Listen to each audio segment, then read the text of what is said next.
सरकार देश में लगभग हर वर्ग का ख्याल रखने की कोशिश करती है। खास तौर पर मोदी सरकार का यह प्रयास रहा है कि सरकारी सुविधाएं हर किसी तक पहुंचे, चाहे वह आम हो या खास अमीर हो या गरीब। वह किसी भी जाति या समुदाय से आता हो, फिर चाहे वह ट्रांसजेंडर हो या कोई भिखारी। अब ट्रांसजेंडर भिखारी यह ऐसे लोग हैं जिन्हें आमतौर पर समाज में सबसे आखिर में याद किया जाता है। कुछ ऐसे ही व्यक्तियों के उत्थान के लिए सरकार साल 2022 में स्माइल योजना लेकर आई। स्माइल का मतलब है support for marginalised individuals for livelihood and enterprise. Smile का मकसद हाशिए पर पड़े लोगों को व्यापक सहायता, पुनर्वास प्रदान करना। इस योजना में कल्याण सहायता, चिकित्सा सुविधाएं, परामर्श, शिक्षा, कौशल विकास, आर्थिक अवसर जैसे कई उपाय शामिल हैं। इस योजना को सामाजिक न्याय अधिकारिता मंत्रालय ने लॉन्च किया है। स्माइल योजना 12 फरवरी 2022 को शुरू की गई थी। इस योजना में 2 उपयोजनाएं भी शामिल हैं। एक ट्रांसजेंडर व्यक्तियों के लिए, एक भीख मांगने वाले व्यक्तियों के लिए।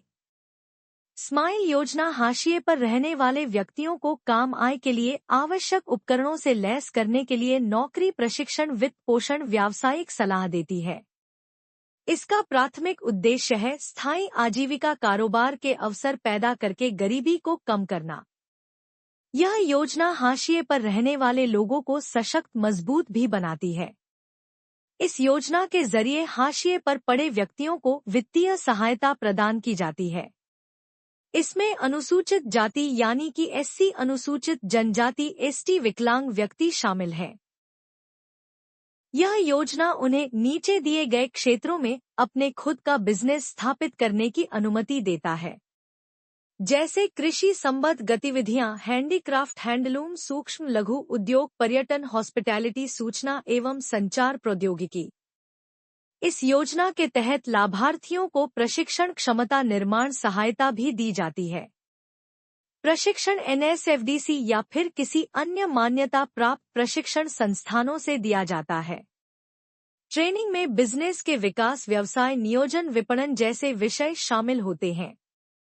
स्माइल योजना के तहत अब पात्र कौन कौन होते हैं, यह भी आप जानिए। सबसे पहले जो पात्र हैं वो हैं जो अनुसूचित जाति समुदाय से संबंधित हैं।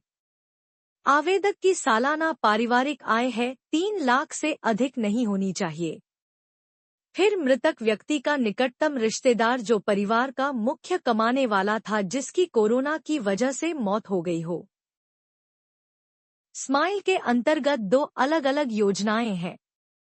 पहले, ट्रांसजेंडर व्यक्तियों के कल्याण के लिए व्यापक पुनर्वास हेतु केंद्रीय क्षेत्र योजना को समझते हैं। यह संस्था 9वीं कक्षा से लेकर पीजी तक ट्रांसजेंडर छात्रों को स्कॉलरशिप देती है। ट्रांसजेंडर को कौशल विकास कार्यक्रम, आजीविका का अवसर भी मिलता है। ट्रांसजेंडर लोगों को व्यापक स्वास्थ्य सेवाएं दी जाती हैं। ट्रांसजेंडर व्यक्तियों के लिए गरिमा गृह नाम से घर की व्यवस्था की गई है। हर राज्य में ट्रांसजेंडर सुरक्षा प्रकोष्ठ स्थापित किए गए हैं। यह प्रकोष्ठ ट्रांसजेंडर व्यक्तियों के विरुद्ध अपराधों के मामलों की निगरानी भी करते हैं। अपना गुजारा चलाने के लिए भीख मांगने वाले लोगों को सुरक्षित, अच्छा माहौल देने की भी कोशिश की जाती है। उनके लिए घर की व्यवस्था की जाती है। सरकारी सेवाओं का लाभ उठाने के लिए प्रोत्साहन उन्हें दिया जाता है।